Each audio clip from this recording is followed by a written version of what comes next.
What is up, YouTube? It's Joe Michael Probodinsky, and welcome to the 21st century. We got rid of the potato. The potato camera is gone. We finally got this new camera. We can actually record, and it'll look decent. We actually found a room in my house that's being renovated, per se. You won't have a demon dog barking or TV's going on in the background. It's just going to be nice and quiet, and just us, our beautiful voices. Yes. So right now, it's February 4th, and I'm going to show you guys my updated Lightsworn deck. I played this at a local, and I went 1-3. It was really bad. It was I got overpowered and OTK'd so easily. It wasn't that meta of a tournament, I would say, but like everyone was running real fun decks. Well, Boujin, Satellar Knight, and Cleefort Monarch aren't exactly fun decks. Well, yeah. So yeah, I ran into a couple of bad hand. I ran into a lot of dead hands where I just couldn't do anything, so I revamped it. It's still 41 cards, because I still think that's a consistent number, and I don't know, I can't get it down to 40. But I made a lot of card switches in the main deck and a few switches in the extra deck, so let's get right into this. Have our cameraman Michael be doing junk now. Yeah, so I'm trying to get myself as skilled as possible with this new camera. Alright, ready? Yep, you're good. Alright, so then first we're running 3 Judgment Dragon. When things went wrong in the games I was playing, JD was always there for me. JD is still extremely powerful in this format. I don't care what anyone says. A monster that just nukes board by himself is ridiculously good. He was really great. I can't complain about him at all. I have no complaints about him. I would never cut him down or anything. Next, we're running He's a dick. He is a dick. He's a dick. Next, we're running the main and the best Lightsworn of the deck is Lumina. Pitch 1, special summon 1, worked all day. She's a poon. Yeah, I don't feel like I have to talk about her more because it's basically the same as the last video. And still 2 Raiden because 2 Raiden is consistent and it's better than 3. So he worked all day for me too. Lila 2, she still worked all day for me. Never had a problem with Lila. Lila was just there all day, and the MST effects was really good. I ran into a breakthrough one time, which kind of sucked, but like that was okay. So she put in the work. Wolf was getting dead in my hand. Wolf Lightsworn Beast was just, oh my god, he was so dead. I really hated it, but you kind of have to run him. But he was there for the Foolish plays and the rank 4 plays and some of the level 8 synchro plays, so he was there. That Foolish play is real annoying. Yeah, there was a Foolish play I kept going into. I kept Foolishing, like 2 games straight. I opened Foolish and Vanity's Fiend in hand in game 2. So yeah. I would Foolish the Wolf and tribute it and summon Vanity's Fiend. And you know what that was against? That was against me playing Tellar Knights. Yep.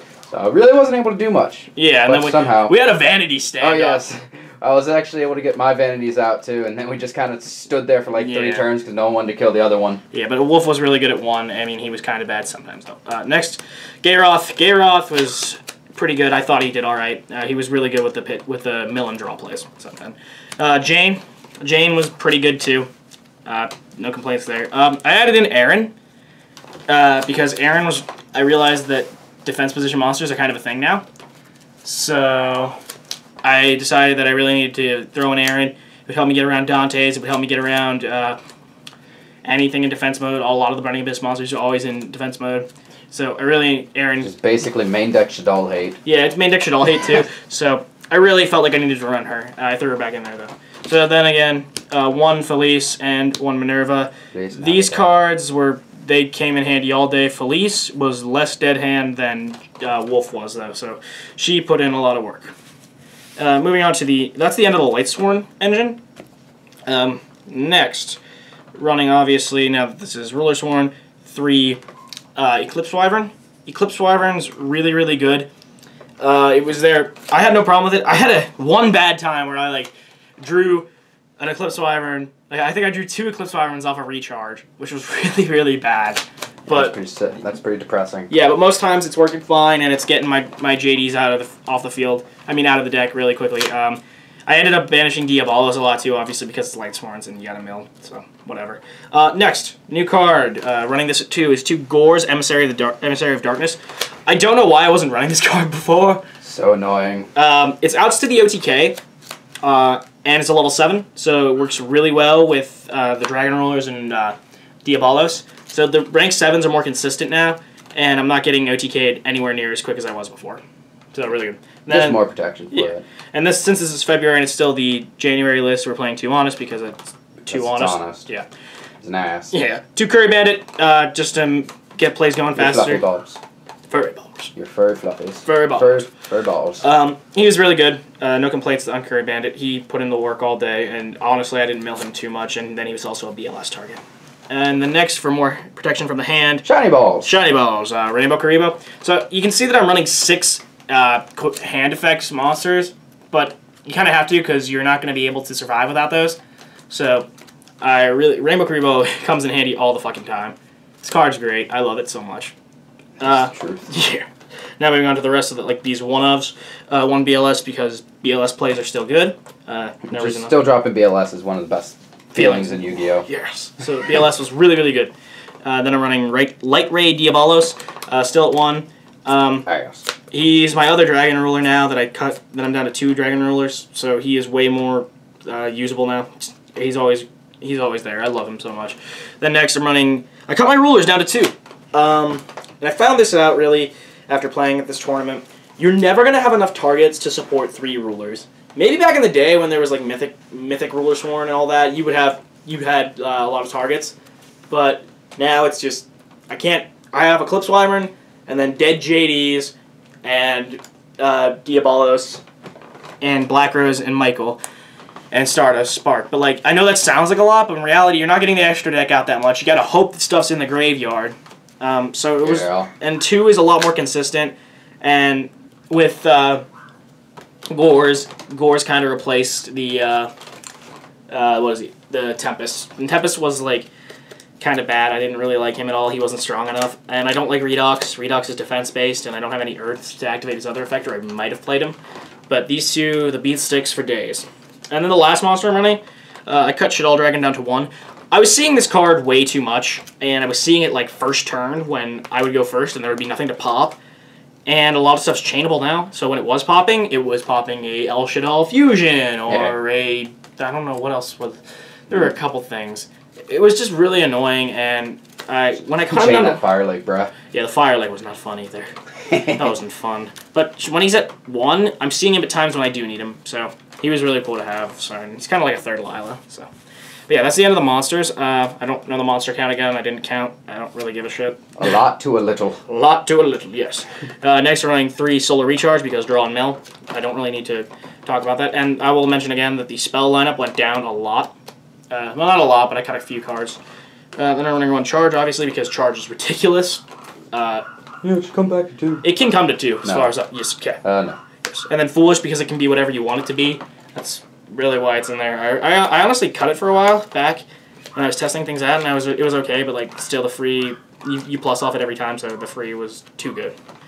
I'm still running 1 Soul Charge because this is still setting up your big boards. With Gores in the grave now, it has another level 7 to target, so you can go into the rank 7 plays again.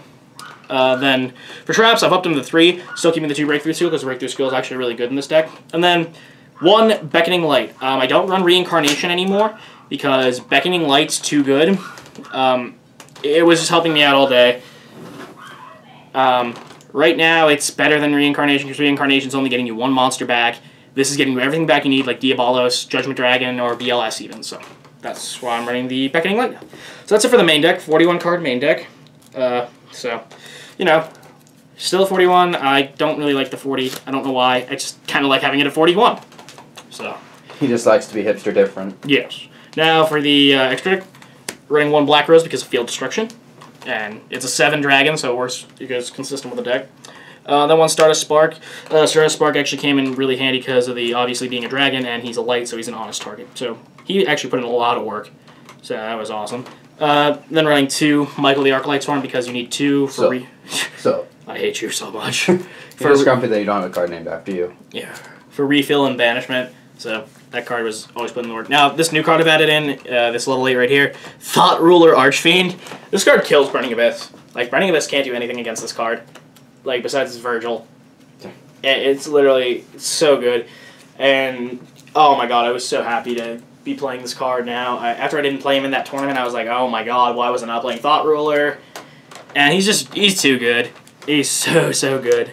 The life point gain was there so I could use JDs more. and Soul Charge was less hurtful, to say the least. So definitely need to throw him in decks like this. Just too good. Then keeping one Goyle because Minerva plays with Lumina are ridiculously silly. Then keeping the one Scrap Dragon because Scrap Dragon. Still running the Alucard. Kind of wish I wasn't. I can't really find anything else to throw in though. And there are times when you're stuck with a Lumina on board and a Minerva and Lumina, and you can't make Goyo because you already used Goyo. So kind of good to have him. He's just the Down syndrome of the extra deck. He is. I hate him sometimes. Then running one Exciton for field destruction. One Starly Paladynamo. People are still underestimating this card. They're really fucking stupid, and this card's awesome. Yes. Castel for blowback because he's really awesome. Then one Silent Honor Arc because Silent Honor Arcs are really good. Really, really good. Then for our rank 7s, I'm just playing one Big Eye and one Dragossack. I'm not playing Master of Blades anymore. I still really like Master of Blades, but you'll see why I got rid of him. To be honest, Big Eye was putting in all the work. Dragossack was putting in... He did alright. I mean, against decks that weren't floating, he was good. But I mean, that's kind of hard to come by now. He was pretty good against Fusions. I came up against them, and he did alright against them. I actually came up against the Crystal Beast deck for some ungodly reason. There was a Crystal Beast deck there. Oh, yeah. Yeah, Blaze. So Dragossack put in some work there, popping their spell and traps. So, yeah. So I mean, if you ever run into that anti-meta... You gotta fear them Crystal Beasts. The last... I don't know, with their new support, they're gonna be nuts. Maybe. Then I'm running Falcon. I don't know why I wasn't running this before. I don't want to mill myself out with JD, and it happens a lot. So he came in really handy when JD would be killing me. So Falcon was awesome to go into. And then before I do this, I figure I'll show you guys that I am running some cool tokens. Just a lot of sheep tokens, that Jaden token from Yu-Gi-Oh! Day, and then just these. So I am running the tokens for the Dragossack and for the good old, what's his name, Gorse. For that, yeah. But yeah, guys, that is my Ruler Sworn deck profile. I'm always going to play this deck. I will never not play this deck. It's my favorite deck. I committed so much to it. But it's probably not going to be my tournament now. Gonna build Volcanics. Gonna burn with Volcanics because they're ridiculous now for some reason. Yeah, once he gets his cards in, we'll probably put up a build of that for you guys. Yeah, but this is always going to be my favorite deck. So, yeah, guys, remember to comment, like, subscribe, and do all that fun stuff. We'll catch you guys later. Peace.